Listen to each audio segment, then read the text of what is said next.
आपने करना है, देखो क्या लिखा हुआ है, study the operation of power system line in no load condition.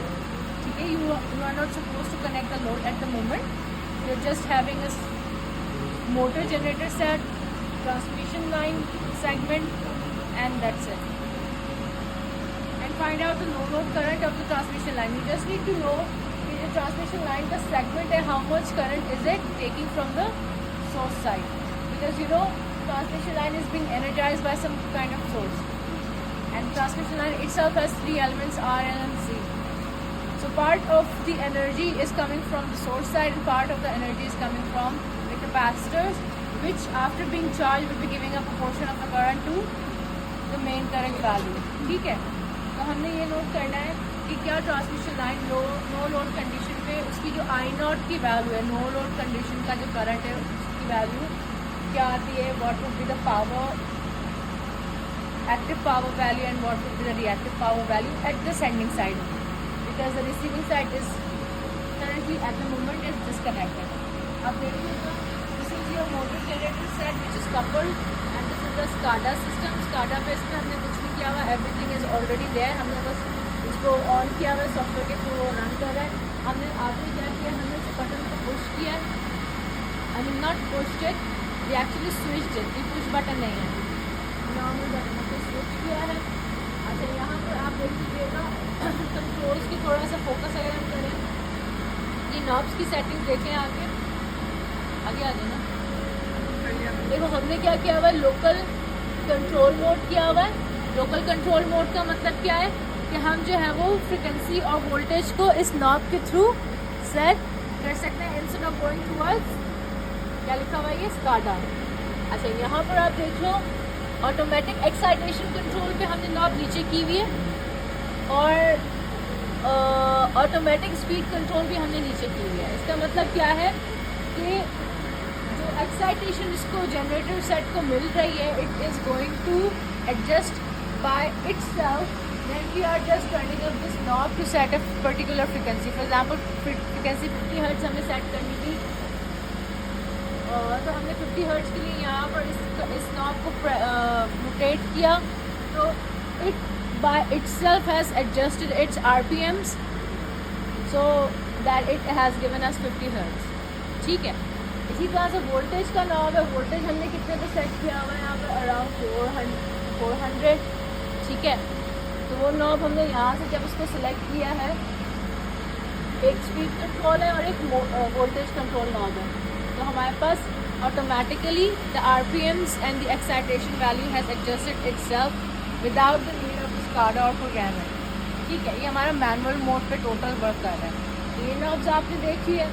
अच्छा, तो ये जो पावर लाइन है,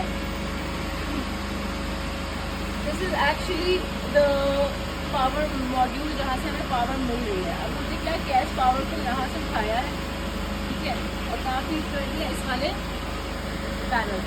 अब ये पैनल कौन सा है, very good, this panel is actually your transmission line, जो आज का हमारा टारगेट है, वी नीड टू स्टडी. अब ट्रांसमिशन लाइन आपको पता है, there were 2 configurations we studied in the lab. जब मैटलैब बना रहे थे तब हमने 2 तरह के कॉन्फ़िगरेशन देखे थे, एक पाई देखा था और एक P मॉडल देखा था. Can you just tell me by looking at this panel and you know the connectors, what kind of configuration is it in right now? कोई करीब से आके देख के और फिर मुझे बताया कि कौन सा कनेक्शन हुआ है. हाँ, वाई कनेक्ट हुआ, वो कैसे पता चला?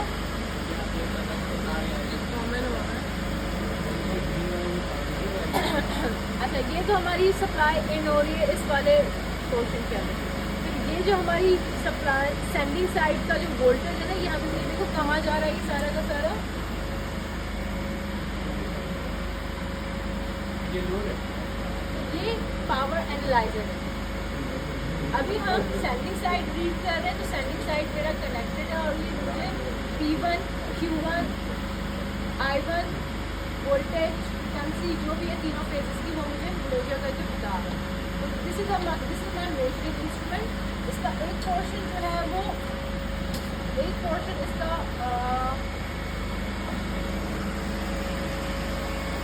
इन हुआ हुआ है और in and out, in portion going in, out portion going out. ये ऐसे ही कि जैसे आप एमीटर को हम बोलते हैं ना, एमीटर का एक टर्मिनल इन पे जाता है, एक टर्मिनल आउट पे जाता है, फिर वो हम मेजर कर सकते हैं just like that it is this. ठीक है, एक तो ये बाहर से आपको बहुत ही एक्सप्लिसिटली मतलब कि प्रोमिनेंटली नज़र आ रहा है कि वो बाहर से आ रहा है। तो उसका जो वाला है ना, ये अंदर से होता हुआ, अभी मैंने आपको बताया, तो ये अंदर से होता हुआ इस वाली साइड पे आया। ठीक है, और हमें चाहिए भी सेंडिंग साइड की सारे वोल्टेज की करंट की बात। अब आ जाते हैं ट्रांसमिशन लाइन के नेटवर्क पे कौन सा बना हुआ है। Can you just see what kind of elements are present, can you just zoom in and get the idea कि यहाँ पे कौन कौन से हैं। ठीक है, there are resistors, there are inductors,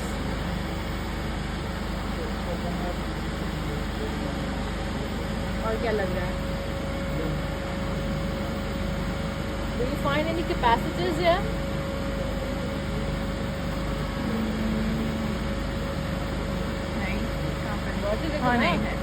capacitors, ये रहे कैपेसिटर्स। अभी मैं आप लोग को टाइम दूंगी, आप वन बाय वन करके आके और देख के चले जाइएगा। ये कैपेसिटर, ये भी capacitors, these are RL, these are RL। लेकिन कॉन्फ़िगरेशन हमने क्या किया हुआ है, for example there are multiple 3 options are given to you to select from the 3 values. हमने जो सिलेक्ट की हुई है इस वक्त R की वैल्यू वो कितनी की हुई है, 15 ओम, 15 ओम्स, 15 ओम्स, 15 ओम्स। ये दोनों को, इस R को इस R से कनेक्ट करने के लिए कनेक्टर लगा दिया। Then we are moving on towards another L portion. L portion जो हमने यूज़ किया हुआ है वो क्या हुआ है, 72 मिली हेनरी, 72, 72। फिर इन दोनों को लाइन के साथ कनेक्ट करने के लिए कनेक्टर आ गया। तो ये हो गया सीरीज सेक्शन। पैरेलल सेक्शन में कैपेसिटर्स हैं, यू हैव 2 माइक्रोफैरड, 3 इधर, और ये कितना है, ये भी 2 माइक्रोफैरड, 3 इधर। तो हमने कनेक्टर्स लगा दिए, तो इसका मतलब है now it has become a pi model. अगर आपको एग्जाम में बोलोगे come on and perform the lab on your own, but I want this time no pi model, I want simple RL portion of the transmission line। तो आपको क्या change करना होगा, बस आपने जो है ये कनेक्टर्स यहाँ से जो है ये मैं अगर मैं हटा दूँ बहुत टाइट है, तो ये डिस्कनेक्ट करके सिंपल RL ट्रांसमिशन लाइन बनता है।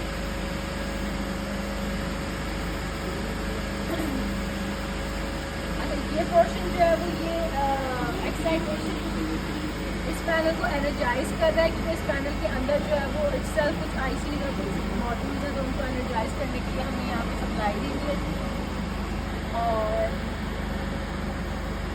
और क्या है, अच्छा अब हम अगर हम नेक्स्ट लैब करते हैं, this is all about lab number 4। अगर हम नेक्स्ट लैब करते हैं लैब 5, ट्रांसमिशन लाइन के बाद हम क्या कनेक्ट कर रहे थे मैथ लैब में, ट्रांसफॉर्मर्स। और अगर ट्रांसफॉर्मर्स के बाद देखा जाए फिर लोड था। Now these are 3 different kinds of load banks. This one is resistive load bank,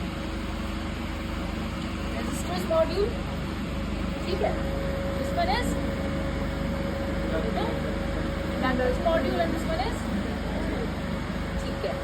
अब resistive module अगर आपको you have 3 options, ये 3 वैल्यूज हैं, ये 3 वैल्यूज हैं, इनमें से आपको जो भी वैल्यू सेलेक्ट करनी है, इधर आप सेलेक्टर इसको प्रेस टर्न करेंगे and you will get the value, similarly over here.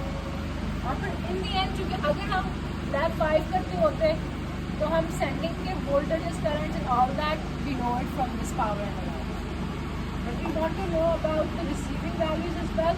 तो हम क्या करते हैं, अच्छा यहाँ से पावर हम उठा रहे हैं, ये तो इस पैनल को एनर्जाइज कर रहा है, और जो एक्चुअल पावर इस पैनल पर आ रही है वो कहाँ से आ रही है,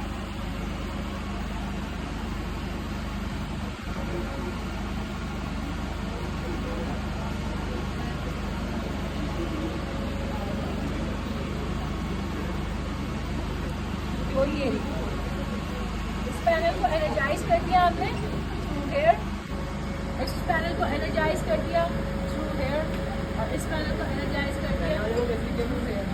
हाँ, पहले वाले को यहाँ से पावर उठाई इधर लेके आए, यहाँ से पावर उठाई इधर लेके आए, यहाँ से सीरीज में पावर उठाई इधर लेके आए। ठीक है, अब हमें चाहिए क्या, अ काइंड ऑफ एमीटर चाहिए, इन एंड आउट। तो हम एमीटर का जो ये इन पोर्शन है, ये देखो ये वाला, ये इन पोर्शन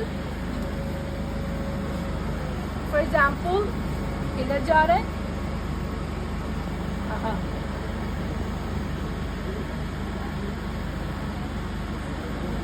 अच्छा ये तो हो गया इनको एनर्जाइज करने के लिए।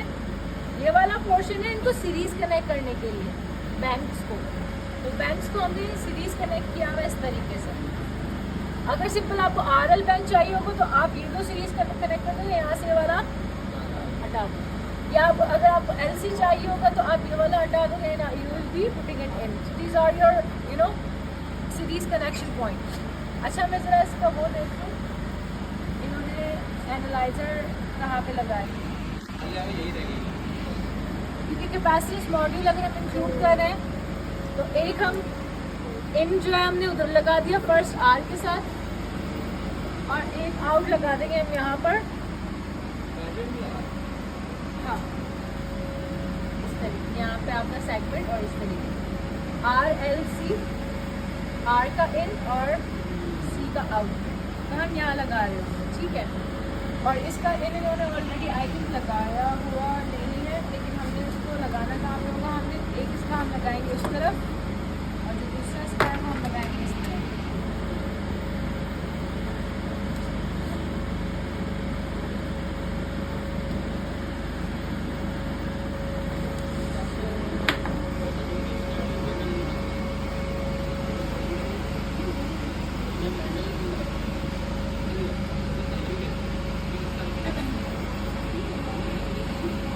ठीक है, तो अभी आपने क्या करना है आज की लैब के अंदर, जो हमारा टारगेट है क्या होगा, we were just consider proportional here, get the values of P1 Q1 P1 I1 and all that and find out.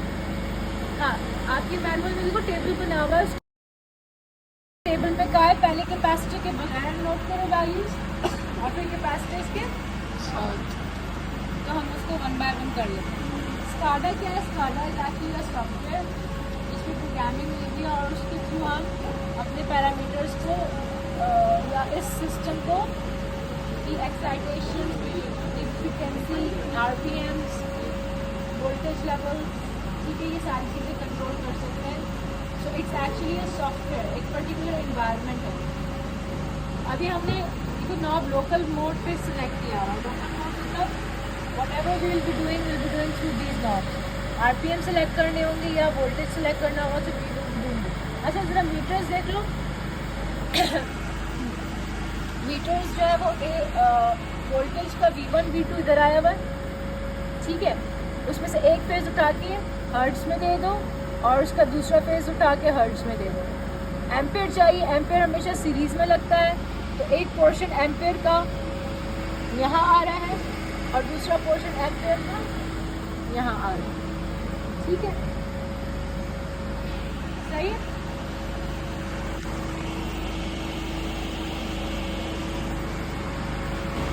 और इधर लिखा हुआ भी है करंट कंट्रोलर है, तो इधर से हमारे पास करंट की वैल्यूज आ रही होंगी।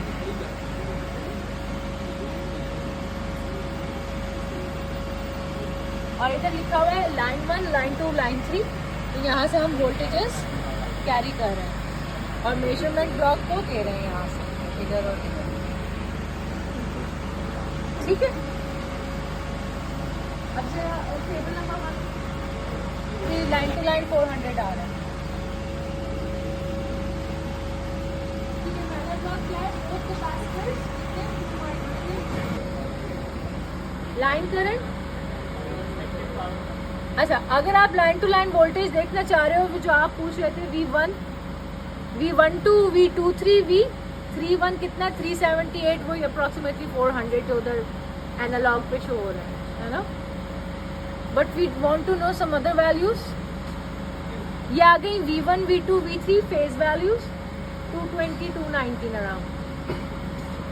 But we are interested in finding what? Q1 P1 I1 भी है.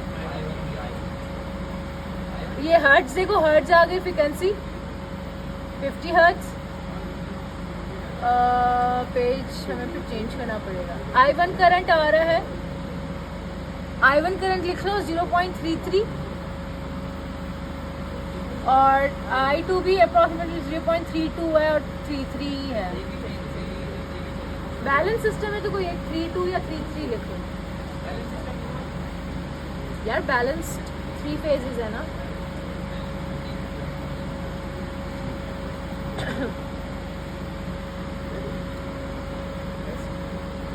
अच्छा, लेफ्ट साइड का कनेक्टर जो है वो हम निकालना है. So this portion will become empty.